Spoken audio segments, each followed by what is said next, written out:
कोई भी अपराधी हो उससे कोई समझौता नहीं हो सकता है। अपराधी को जाना होगा, बिहार छोड़ना होगा।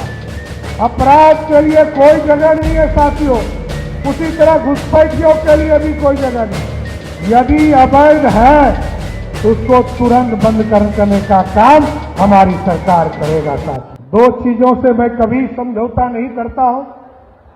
एक, कोई भी अपराधी हो उससे कोई समझौता नहीं हो सकता है, और दूसरा, ये जो सीमावर्ती इलाके हैं इसमें जो घुसपैठी है इससे भी समझौता हमारी सरकार कभी नहीं करेगी साथियों, क्योंकि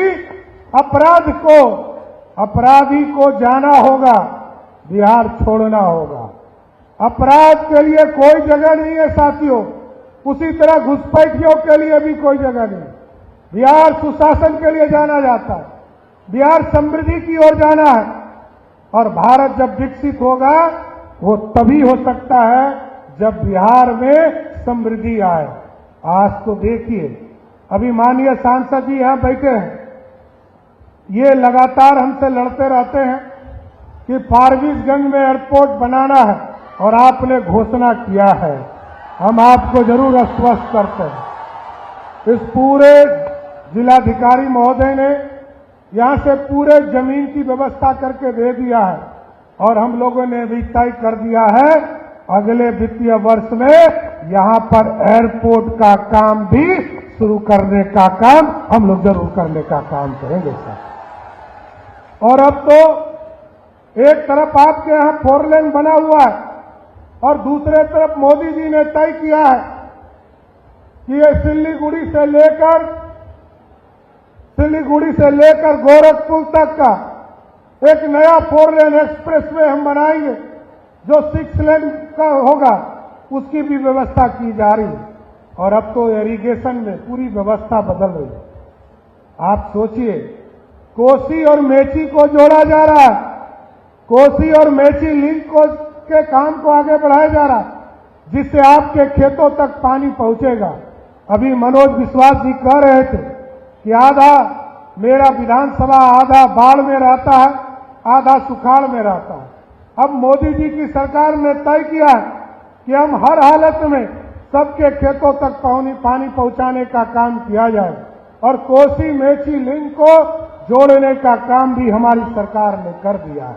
इसलिए साथियों, आप एकदम आश्वस्त रहिए, आपके विकास के कार्यों को आगे बढ़ाना हमारा दायित्व है। और लगातार सीमा पे आपने देखा है 735 किलोमीटर का सीमा है, 7 जिले पड़ते हैं, 70 थाना हमारा पड़ता है, और एसएसबी को हम धन्यवाद देना चाहते हैं। लगभग 194 बीओपी बनाकर यहां पर व्यवस्था करने का काम किया जा रहा है। आपके सुरक्षा की चिंता किया है। और अभी माननीय सांसद जी, विधायक जी चिंता कर रहे थे कि आपके यहां मेडिकल कॉलेज के लिए जमीन उपलब्ध करा दिया गया है। हम आपको जरूर आश्वस्त करते हैं, इसी साल किसी दिन आएंगे और आपके यहां मेडिकल कॉलेज का भी शिलान्यास करने का काम करेंगे साथियों। कुछ लोगों की चिंता रही है कि बिहार समृद्धि कैसे होगा, लाखों लोग रोजगार पर कैसे जाएंगे, करोड़ों लोगों को रोजगार देने का काम हम लोगों की सरकार करने जा रही है। हाई स्पीड कॉरिडोर बनाए जा रहे हैं, हमारे यहां लगातार इस काम को बढ़ाने का काम किया जा रहा है। हम तो जरूर यही कहने आए हैं साथियों, आपके यहां प्रगति यात्रा में आए थे तो कई सड़कें बैरगाछी से सिक्टी होते हुए 104 करोड़ का काम शुरू हो गया है, जिसमें 40% काम पूरे हो चुके हैं।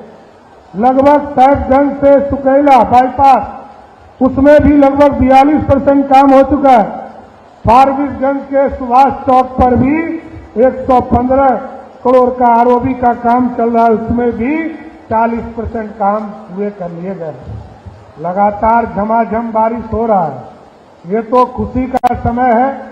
जितना बारिश होगा उतना जमीन से सोना उत्पन्न होगा साथियों, इसलिए ये तो खुशी का समय है। किसी को डरने का समय नहीं है। किसानों के लिए खुशहाली का समय आ गया। खेतों तक पानी पहुंच रहा है और भगवान इंद्र भी आज बरस रहे हैं अररिया की धरती पर। हम भगवान इंद्र को भी धन्यवाद देते हैं। इसी तरह अररिया में बारिश होते रहे और पूरे बिहार में बारिश होकर बिहार की समृद्धि का रास्ता खोलिए। हम जरूर ये कहना चाहते हैं। तब अभी कुछ साथियों को देखा आपने, वो लोग किसी फैक्ट्री के लिए चिंतित है। मैंने जिलाधिकारी को कह दिया है, यदि अवैध है तो उसको तुरंत बंद करने का काम हमारी सरकार करेगा साथियों। और यदि उसके चलते प्रदूषण हो रहा है तो उस पर भी एक विस्तृत रिपोर्ट देने का काम कीजिए। उस पर भी पॉल्यूशन डिपार्टमेंट उसकी जांच करेगा और उसको कार्रवाई करने का काम करेगा। न्याय के साथ आगे बढ़ना, और न्याय के साथ तभी बढ़ पाएंगे जब सब लोगों के विकास की चिंता करना। गोल, जहां 28 वर्षों के सफर में 18,000 से भी अधिक छात्रों ने डॉक्टर एवं इंजीनियर बनकर सफलता की ऊंची उड़ान भरे है, जहां साधारण छात्र भी बिहार एवं झारखंड टॉपर बनकर बड़ा इतिहास बना रहे हैं। दूरदर्शी शिक्षाविद श्री विपिन सिंह के मार्गदर्शन में मेडिकल एवं इंजीनियरिंग के लाखों छात्रों के लिए आशा की किरण के रूप में गोल, द रिजल्ट फैक्ट्री